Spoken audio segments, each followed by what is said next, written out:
Hello and welcome to A Cup and a Conversation. In this podcast, we'll be talking with Jeff Cacioppo of RAM USA, Roof Asset Management. Jeff is president and CEO of RAM USA. His company is headquartered here in Brunswick, Ohio. I'm Grant Ongst. I'm the Community Economic Development Director for the City of Brunswick, and we're excited to have Jeff here. Jeff, welcome. Thank you, Grant. It's a pleasure to be with you here. Well, Jeff, you've got a really interesting background and an interesting company. RAM USA, you basically photograph buildings and structures and roadways, and you almost like x-ray them. Tell us what RAM USA does. Well, RAM, you're correct, Grant. We're very unique. We have some very unique construction diagnostics, and what that does is it allows us to reduce capital expenditures while we are able to reduce landfill waste as well. So it's not very often you can make the capitalist and environmentalist happy at the same time. So you know, in doing a little homework and research on your company beforehand, I found some interesting things out there on the World Wide Web. And one of them described your company as an architecture, engineering, and design construction firm. You kind of encompass a lot of those things, but tell me how you describe your company. So our company, I guess if we want to frame it, is basically engineering and a construction technology company in a nutshell. With a big emphasis on technology. Correct. The diagnostics and technology, and you kind of hit the nail on the head when you mentioned like an x-ray. We're able to analyze large portfolios and infrastructures, whole cities as well. Yeah, so backing up a little bit so our listeners can understand. So your background is kind of interesting. So you grew up in the Chicago area? That's correct, in Northbrook, Illinois. Yeah, and how'd that work out for you? I know, now you're in Ohio. It's even better. Well, Northbrook was a great suburb of Chicago. It was known for the skating capital of the world after the '72 Olympics. We had 4 Olympic medals, but we had the most ice rinks per capita. And I'm an ex-hockey player and enjoyed growing up there, great life. Fast forward, my claim to fame is I've been transferred to Cleveland twice. I've been in Cleveland more than 30 years and consider the Cleveland land area home. The big step was when I started rooting for the Browns over the Bears. That was the... Well, why wouldn't you? Well, if you followed the '85 Bears when they won the Super Bowl, we're still living off that in Chicago. True. So. Well, it's been a while for us also. Yes. So, yeah. So, but your company, you got done with school. I know you went to college and you graduated from Loyola. Is That's that correct? And you did a stint up at Marquette as well. That's correct. Yeah, and in between there, you played a little music, and we'll get into all that in a little bit. But then after you graduated, you got into this industry somehow. How did you do that? So my first career outside of college, when I graduated, was with Honeywell, and basically it was a sales engineering job. I ultimately worked on building automation. And so it started off with commercial security, entry management, fire systems, and then ultimately I was able to work on new construction for high-rises in Chicago. And that was a pretty exciting job. Oh, yeah, that would be pretty neat. Yeah. So when you say automation, building automation, what's that entail? So back in the old days, and this is in the early to mid 80s. And basically it was a smart building. So it was the first generation of entry management systems, lighting, where you walk in a room and the lights go on. And back then that was pretty powerful. Very much so. And you could control who goes in certain sections of buildings with entry management. It integrated fire, security, CCTV they used to call it, so surveillance. Right. And that was all integrated into one package, which represented multi-divisions of Honeywell. And it was the new construction division. Okay. And so I called on commercial developers in Chicago and worked with them and tried to sell, the Honeywell solution. Then with that, it dovetailed into an opportunity with a company called Tremco, which is now currently owned by RPM, which was owned by B.F. Goodrich. That's where I got into building facades, so roofs, walls, below-grade waterproofing. Okay. And fast forward, I've been doing that 35 plus years since. And how long has RAM been available? RAM has been around. We created RAM about 13 years ago. Okay. 13 okay. to 14. Terrific. And if I remember correctly from our conversations and reading up a little bit about the company, which is really fascinating, and it's in a company like yours, it's not about the number of employees, it's about the quality of the employees and what you really achieve out of that with technology, I think. And looking at it, you when we talked about earlier that you have kind of X-ray a building, you literally, based on your information, you fly over a building and it looks like you photograph. Describe what you do. Sure. So it's a two-step process, and that's for our aerial services. So we're not using drones. We have capabilities with drones, but drones are a very inefficient way due to the limitations of drones, due to how quickly you can fly a drone, based on limited capabilities of going in certain airspace, like if it's within a certain jurisdiction of an airport. So we've been using single-engine airplanes, and we have a network of approximately 25 airplanes throughout the U.S. We do Canada, North America, and on those planes, we have an engineered hole in the belly of the plane, and basically we have it's a unique, we call it football, almost like the nuclear football, because it has some very sophisticated technology. We have a strategic alignment with FLIR, who makes all infrared. So this is primarily infrared technology. So you're describing kind of like a camera system. Correct. It's a camera system, but really the unique part is these are custom made for us by FLIR. There's 6,000 frames a second, the cameras, 1/250th of a degree of sensitivity, which is the critical factor for infrared. It's packaged with the algorithms we've developed, the AI, over 40 years, and then logistics of the airplanes and coverage to do this cost effectively. So when we talk about you scanning, so let's say somebody is using a device to scan paper.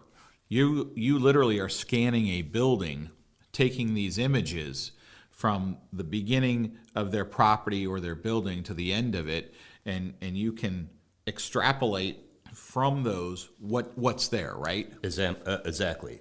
So, for example, one of the very large automobile manufacturers, we did a pilot for one plant. We scanned the roofs, the exterior lighting, and the pavement, which we have patents for that process. We could do it less expensive and more accurately than anybody.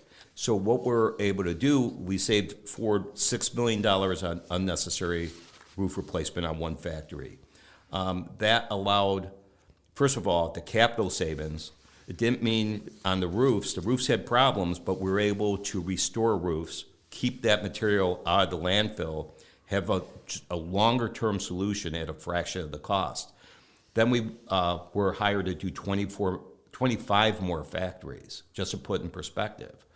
The logistics with drones for retail, we do some very large retail clients. We work with the two largest retailers. And we did one project which entailed 168 sites. They wanted us to use drones, and we basically came back and said, well, it'll be probably 5 times more expensive, a lot less accurate, and it'll take probably 20 times longer. So we could do 25 to 50 buildings with an airplane in the same time it would take with a drone, to put in proportion. So that's very interesting. Economies. Yeah. So you're not only benefiting your client, but you're benefiting yourself as a turnaround time. That's correct. Yeah, because just because you take these scans, these pictures, these infrared pictures, and you're getting all this data, now you've got to be able to analyze the data and show it to somebody that is a novice and trying to understand it. What's that look like? No, that's a great point, Grant. So, the biggest difference is back, and I'll call it the old days, we used to do handheld scans, and they're still being used. And that's got to be a slow process. Very slow. On average, a good crew could do 100,000 feet a night. With an airplane, we could do tens of millions of square feet a night. So basically what we're doing is the infrared for roofs is telling us we're the roof has failed and moisture is getting in. So that's the cancer, and that's like the x-ray. We can pinpoint exactly where the problems are. Then, once we have that, it's like a doctor having an MRI or an x-ray when they see the patient. Then we send a crew on site, and they have intelligence that you won't get through the human eye. And that allows us to be much more efficient and know exactly what's happening on the inside versus just looking at the roof saying, well, the roof looks like it's bad, so you need to replace it. It goes into the landfill. Roofing represents 10%, commercial roofing, of all landfill waste. That's a lot. And half the roofs that get replaced don't need to be replaced. And Wow. it's expensive, dirty, nasty, noisy. And then the other thing is it's expensive. The cost of construction materials have doubled in the last 2 years. Yeah. So what you're saying on that perspective, just staying focused on that for a moment, is let's say there's a large building, whether it be a warehouse or a school or some kind of functioning building that people go in and work in, and let's say that the building itself is 1 million square feet, and they've got some leaks or they've got a problem in some way with the roof. So what does a normal building maintenance company do? They come in and they say, oh, you got a leak, so okay, we need to recoat this area. So we recoat the area, but there's another leak, and it just kind of continues. So now you're thinking, okay, I've got 1 million square feet, I better get a roofing contractor out here. So the roofing contractor comes, and they look at it and they go, yeah, well, we're really busy these days, but I'll give you a quote for replacing the roof. But what you're saying is you might not need to replace that whole 1 million square feet. Maybe you only need to replace 5,000 square feet. Correct. And repair another 3,000. So you come in with your scanners and you scan and you're looking at it and you're diagnosing that and you're saying, okay, here are your hot spots, here are your cool spots, here's where this can benefit you and essentially the tenants in the building. Because they don't want to be living in water or other mechanical problems from the structure. So not only have you saved the landfill, which gives the company their ESG credits, which we can get into later, but you also get into better service to the end customer at the same time, saving money, a lot of money. Because roofs are expensive. They're priced per either 1,000 square inch or square footage. And that gets expensive, doesn't it, Jeff? That's correct. And the irony, Grant, is a lot of times when a roof is unnecessarily replaced, it's usually an inferior product they're putting on now compared to the vintage of roof 20 years ago. So not only are you paying a huge capital expenditure, you're sending all that material to the landfill. A lot of it won't disintegrate. It's blown products, and you're coming up with less of a system and more problems, and that's the irony.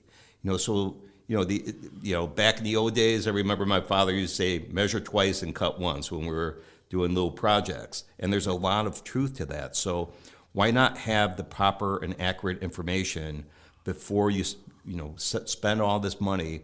And we're talking about millions of dollars being spent on these millions. roofs. We're saving clients $6 million in a shot on many cases. And we have a documented case study by Jones Lang LaSalle with a large consumer products company in Cincinnati where we saved 8.8 the first project. So the stakes are very high. Okay. And you also spoke briefly about a patent. I mean, some of your technology is really cool. I mean, for those of us that have been in the construction and manufacturing world before, it's like a kid in the candy store, for example. And you have a number of patents that focus on your technology. How did you get to that point of developing this technology and then being able to commercialize it?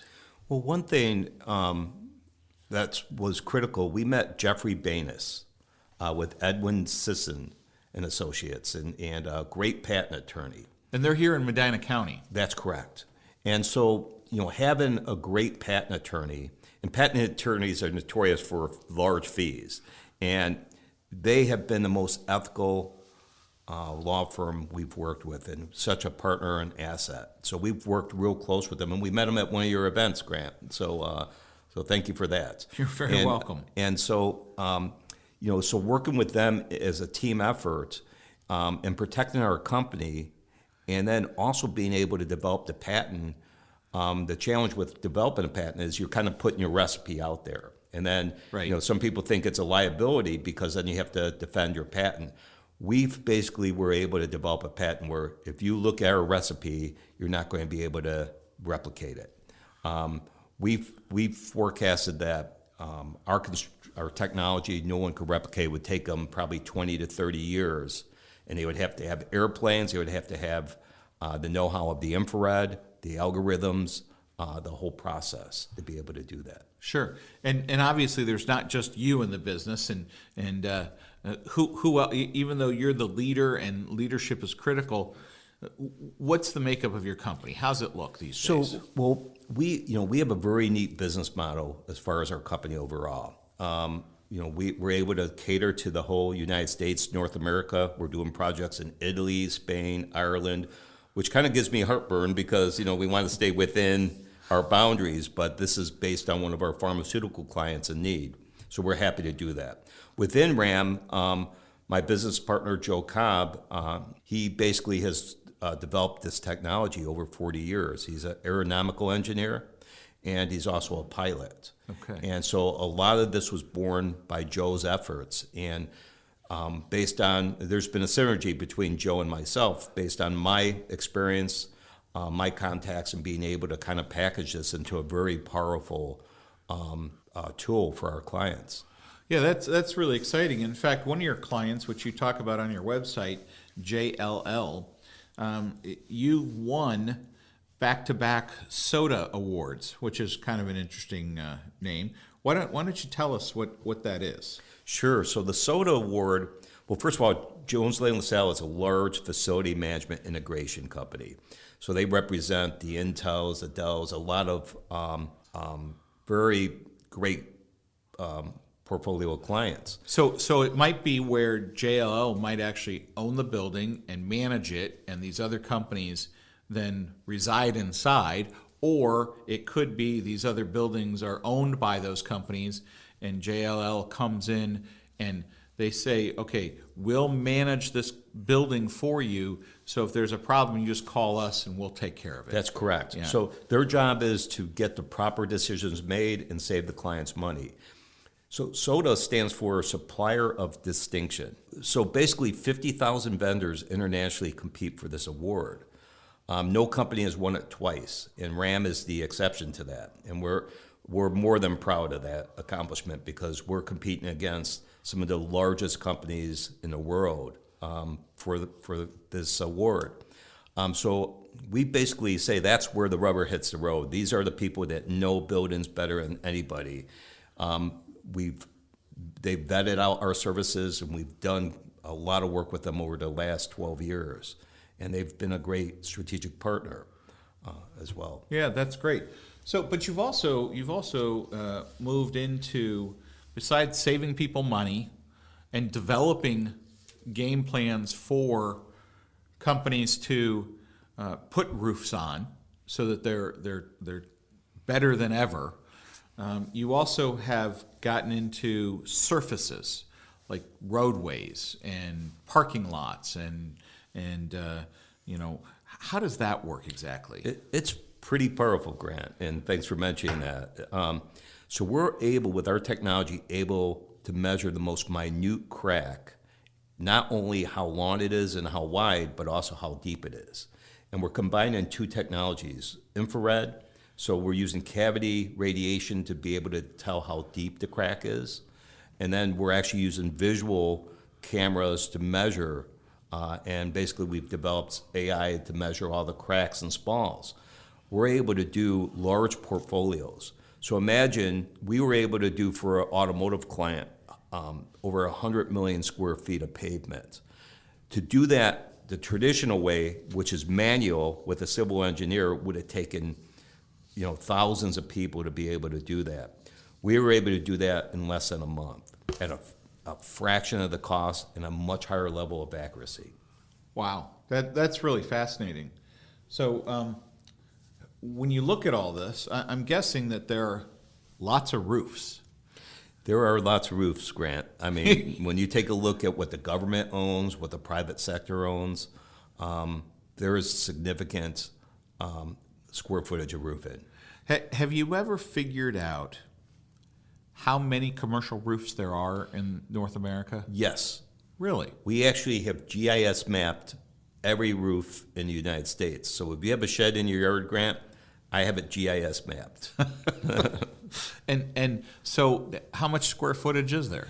Grant, I don't know off the top of my head. Let's say a lot. A lot. But okay. I could circle back with you.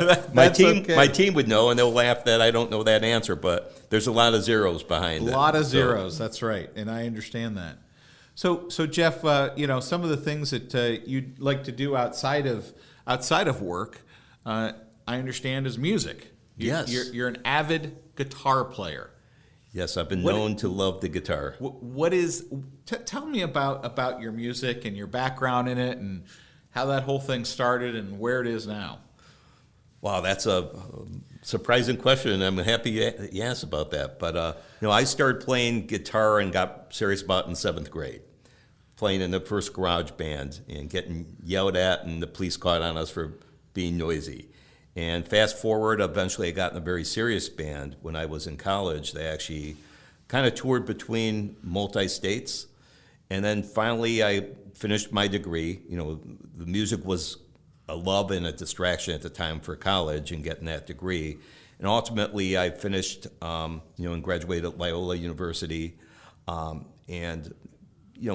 Playing was kind of a side thing, when you start your career and then you start having kids and family and now I play every day. It's a great stress relief. I enjoy it, and my game plan is when I retire that I will focus back on music. And so I'm starting to jam around a little bit, but it's hard when you travel a lot. But oh yeah, there's a thing called Band Mix, which is kind of like the Facebook of musicians. Okay. That's pretty neat. So they'll come up, and I get a lot of people in Brunswick, they're musicians that come up. Oh, interesting. And so remember, Band Mix. Band Mix. And if you're a musician out there, sign up for it. It's a very interesting thing. You could find similar people with similar taste and similar goals. You see people looking for full-time careers in music and people that just want to jam around and have fun and everything in between. Very cool. So you talked about traveling and that there's always folding guitars too, I've seen. Yes. You could take those on your travels. And where are some of the places you travel to, Jeff, for work? Well, let's see. Recently I've been in Irvine, California. So we're doing a large aerospace company. And, besides the diagnostics, we do design and project management for roof and pavement replacement. So that's a big piece. So we have, a Cleveland-based corporation that has their aerospace division in Irvine, California, where they're building the latest generation of fighters. And so it's a high sensitivity, the leaks, and it's a very complex project we're doing there. We are doing a bunch of storm damage as a result of the last hurricane in Florida. Oh, interesting. We have a large grocery store chain we work with there. And the carnage in Fort Myers. I was there in February with my wife, Laura, and the things that we were at that were wiped out. So it was kind of sad to see. But so that's actually kind of interesting because you probably have before and after images, and that probably helps with that whole other world of the insurance industry. Absolutely, Grant. Yeah, and you could actually be a developer and builder's best friend, or you could be the biggest challenge based upon what your data shows. Exactly. Very good point, Grant. Yeah, and are you seeing more benefit from your technology than folks saying no, fighting it because you're showing all this success? Yes, and so people love to say when they don't know, they'll say, "Hey, how accurate can you be from the sky?" And so when we fly on average a single engine airplane about 2,000 feet high, about 120 miles an hour. And if you see our imagery is better than I can see standing above it. So it's very powerful. And so I have, the frustration in my world is, competition saying, oh, that's no good. and they don't know what they're saying is no good, and Because they don't understand the they technology. don't understand it. And I say that to the clients when I hear that, that only proves their lack of knowledge. And we by far have the most accurate and the least expensive. And again, that's another contradiction. It's hard to have both. But your company really focuses on efficiencies because of the 20 plus fixed wing aircraft you have to service this industry.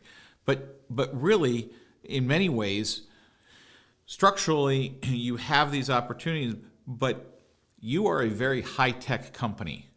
And in that high-tech world, you have technology that others just simply don't have. That's correct. And I think a good case study is what we did for NASA. We were doing GIS mapping and infrared analysis, and they're not capable of doing that. And they also looked, if you look at our website, we promote that we have the most accurate infrared in the industry, and that's been vetted out by FLIR, who is the leader in infrared technology in the world. They've developed it, and most military applications are FLIR based, and also by NASA, and so that's really the testimony to what we're doing here. That's fascinating. But I'm looking at some of your case studies from your website, and you show some pictures of what the roof may look like, but then after you scan it, now you realize where the weak points of that are. So you get these fancy colors. You have red, yellow. I think you had some greens, and so how do you determine what's red?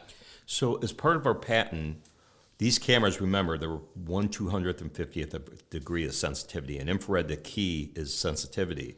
The camera's speed, 6,000 frames a second, means we can fly as fast as we want. We could use a jet successfully and get this data. The colors really are based on severity of moisture. So Okay. when you have light yellows, it's a lower percentage. When you start getting an orange and then to red is really saturated. We cannot tell you what the percentage of moisture is, but we can tell you within range. And so it becomes a great forensic tool as well from where that leak started, because that's going to be the wettest and how it expands out. And do you need heat to be able to do this? Well, infrared is basically, most raw infrareds are based on temperature. And so we need a minimum of 40 degrees. And the reason is, once the moisture in the roof starts freezing, then it's harder to analyze. But as part of our patent, we have 5 key variables that are the nature of moisture. So it's not just temperature, because temperature could be thrown off. So when you combine these 4 other variables with temperature, it's very powerful. So when we say it's moisture, we're 99.9% sure it's moisture. We have a process for false positives, where our field team could field verify it, because things do get thrown off when you're in a large factory. You have, heat units mounted to the structural deck right below the roof. So sometimes the temperature's thrown off, and we need to field verify things. That's the exception. So, Jeff, I'm listening to you say this, and clearly you are a leading expert in this field. Did you ever think, when you were a young kid playing guitar in 7th grade in your first garage band, and then playing hockey on the ice, and the only moisture that you care about in hockey is a frozen lake or a frozen arena, that you'd be talking about roofs this way and surfaces? No, Grant. No, not my wildest dreams. You were probably thinking that I'm going to play rock and roll for the rest of my life and have an interesting path. Well, at one point I wanted to work for CCM, which was the largest hockey manufacturer at the time. Then I wanted to work for Gibson guitars or Fender guitars, and that has changed. But this is really quite fascinating, and you mentioned AI, and so there are a lot of companies out there that talk about AI, artificial intelligence, and how it's being used. But you have a practical use for it, a practicality, where you're actually helping the environment at the same time helping business be profitable. That's correct. That's pretty darn powerful. It truly is. And I think the testimony to that, Grant, and that's a great point, is when we present, and if we're presented as someone that knows construction, we get the business. We have a very high close rate. It's just a matter of awareness, and being a small company with limited, resources, we're getting more and more as we grow, but that's the liability. It's just being able to get in front of the right people. And then people have their own political agenda sometimes, where they have their favorite company they've worked with, so you have those politics sometimes you have to combat. Sure. But it seems like you're winning on those battlefronts. Yes, and you could tell by our growth rate. That's phenomenal news. And you also talked about briefly your design and project management. How do you do that? How does that work?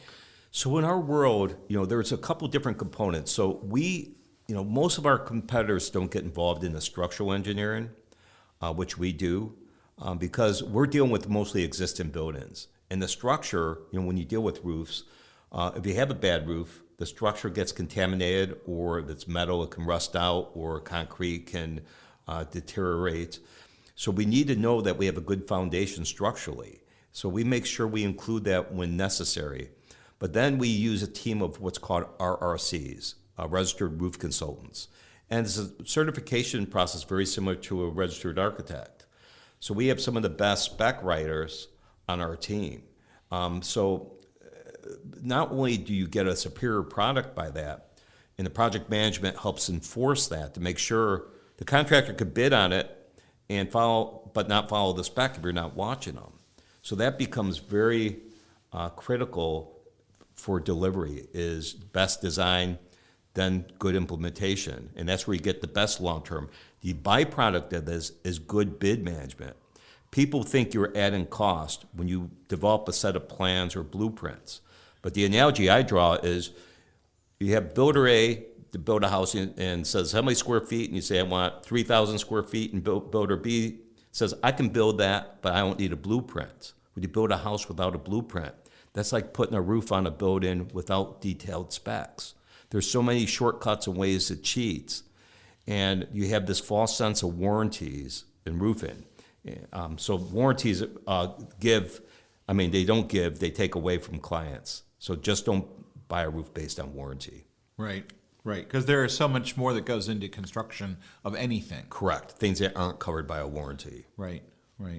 So, Jeff, we've reached a point in this wonderful podcast where I get to ask all kinds of probing, interesting questions. Where I throw things out and you just give me an answer. Like, for example, best donut you've had. Best donut. Donut? Yes. Oh, gosh, that's a great question. I think the local donut place here. Donut Land? Yeah, Donut Land. That's okay. it. No, by far. All right. What about being from Chicago originally? You've probably had good pizza. What's the best pizza you've had? I like Gino's or Lou Magnati's. Chicago pizza by far blows away New York pizza. Those sound like fighting words. By far, not even a comparison. So Jeff, if you were standing in line, not that you do, but you were standing in line and you got to talking to a stranger, and you had one bit of advice to tell a stranger, what would that be? Is tell the truth.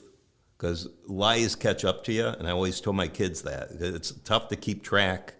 I remember I was artfully trying to get out of trouble when I was a little kid with my father, little minor things, but you always get caught, and it's hard to keep track of that. So it is. And it's easier to tell the truth up front. Even like with white lies, when you're invited to something and you don't want to go, and just tell the people, hey, I'm sorry, I just don't feel like going today. Right. And so we always have that debate. Well, the interesting thing is that I think you're only as terrible as your worst lie. Yes. You know what? That's very insightful, Grant. So Jeff, what would your favorite color be? Blue. Blue. Why blue? That's a good question. It's hard, I always use color as an example of, like, if someone says, I don't know why I like it, I say, well, you like colors and you don't know why, right? It just appeals to you. But blue has always appealed to me. Maybe the sky. Maybe the sky, yeah. And it's always blue and sunny in Brunswick, Ohio. Yes. Yes. Favorite subject in school? Favorite subject in school was history. History. Yes. Any particular time period of history? World War II. Interesting. And what about favorite sport? Ice hockey. Ice hockey. So did you get knocked in the head a few times with ice hockey? I've been knocked out cold, busted noses a couple times. Wow. So, yes. Wow. You were playing rough. Well, I played in a league after college where there were ex-NHL players. And to be checked by an ex-NHL player, a very aggressive one, it's just like the cartoons. You see those little stars around the head, and I actually have seen those. So you actually felt the wrath. You knew that there was a difference between really great amateur players and top pro players. Yes, there's a big step from minor league to the real pros. I mean, there's a big step, especially with hockey and full contact, and you build a lot more momentum on skates than you can on your feet. Yeah. Wow. And that goes true about knowing what you don't know. For example, for the people in the roofing and surface building envelope industry, what they don't know is the quality and services and the effectiveness that Ram USA can produce. That's true, Grant. Yeah. Very good. So Jeff, are there any last comments that you might have that you'd like to share with anybody?